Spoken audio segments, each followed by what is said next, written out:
નમસ્તે સર્વને.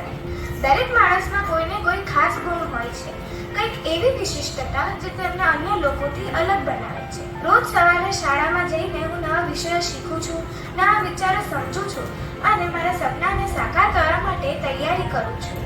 મને જાણવામાં અને સમજવામાં ખૂબ જ રસ છે, ક્યારેક વિજ્ઞાનના અભ્યાસથી તો ક્યારેક ઇતિહાસની વાતોથી.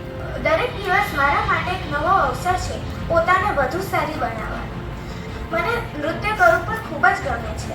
જ્યારે પણ સંગીત વાગે ત્યારે મારા પગ આપમેળે થનગનવા લાગે છે. નૃત્ય મારી માટે એક શોખ જ નથી, પણ તે મારી અભિવ્યક્તિ છે, મારી ઉર્જા અને ભાવનાઓને વ્યક્ત કરવાની રીત છે. દરેક સ્ટેપ મારો આત્મવિશ્વાસ વધારતો જાય છે. હું જ્યારે પિયાનો વગાડું છું ત્યારે સંગીતમાં મીઠા સ્વરો મારી આજુબાજુ એક શાંતિભર્યું વાતાવરણ બનાવે છે. પિયાનો મને શાંતિ આપે છે અને એકાગ્રતા શીખવે છે.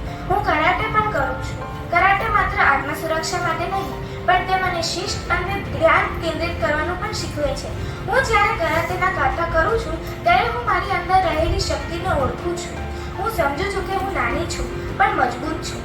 મારી ચોથી ખાસિયત છે તરતી વખતે હું મારી અંદરના ભયને પાછળ છોડું છું અને હિંમતભેર આગળ વધું છું. પાણીની અંદર હું શીખું છું કે કઈ રીતે પ્રયાસ, યોગ્ય શ્વાસ અને ધીરજ મને સફળતા લાવે છે. ભણવામાં રુચિ, નૃત્ય, પિયાનો, કરાટે અને સ્વિમિંગ મને સારો બાળક બનાવે છે. પણ સાથે સાથે આ બધા ગુણો મને એક સારો નાગરિક પણ બનાવે છે.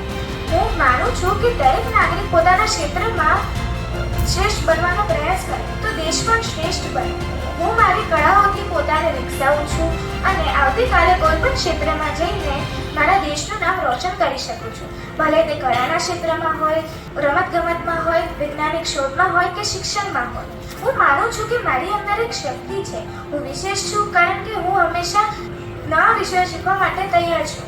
હું કદી હાર માનતી નથી. હું મારા મહેનતથી, પ્રતિભાથી અને સુસંસ્કારોથી મારા માતા પિતાનું, શિક્ષકોનું અને આખા દેશનું નામ ઊંચું રાખી શકું.